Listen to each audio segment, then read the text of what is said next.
Today, a producer that I don't think I have featured before. I sometimes feel I am slightly neglecting Kent, which is a very significant wine producing county in England. May well be the single biggest in terms of yield. So I thought I would try and address this. This is a producer called Simpsons. This rather caught my eye, partly because of the name White Cliffs. I've been spending a lot of time in chalky terrain recently for Tweedy Outdoors. It's a 2018 vintage.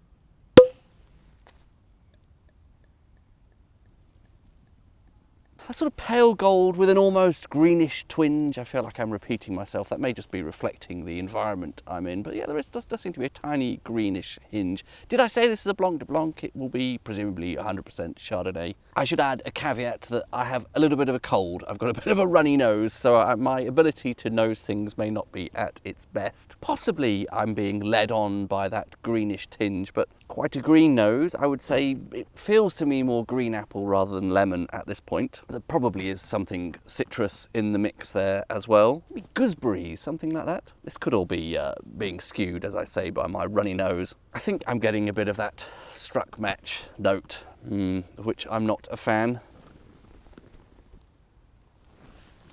I've said this many times before, and I know this is disputed amongst wine types. There is something about chalky soil that always, for me, seems to bring up this idea of minerality. I know that's contested, but I'm getting something really crisp, more green apple on the palate there, and a lot of minerality. Some slight green, possibly botanical, ever so slightly bitter notes there. Some additional fruit character over and above green apple and citrus that you'd expect from Chardonnay. Again, thinking of something like gooseberries or I don't know, green gages. Something sort of green, almost herbaceous, I would say, on the nose now. Reminds me a tiny bit of some of those notes you get from Sauvignon Blanc rather than Chardonnay. I have just assumed this is pure Chardonnay, but I don't know for sure. Yes, it says made from exclusively estate-grown Chardonnay grapes. Slightly bitter, possibly botanical, possibly vegetal notes there. All of this could be, like I say, because I've got a blocked nose, a runny nose, and not really tasting as I normally would. But I do like the texture.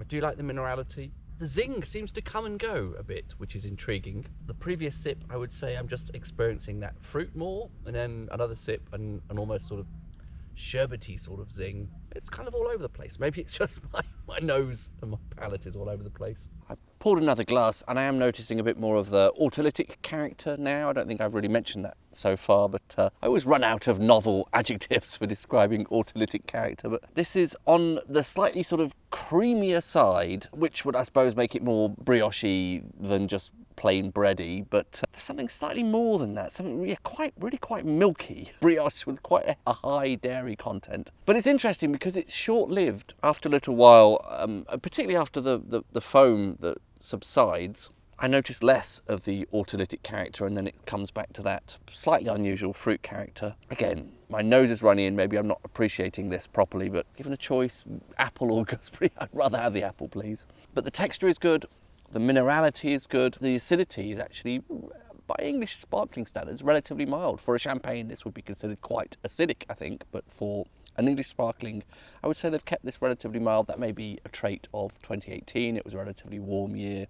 I assume acidity levels were a bit lower correspondingly. But that grassy, herbaceous, gooseberry, nice to have something different. Just not sure on this occasion this is blowing me away. As I keep saying, could just be my runny nose. Cheers.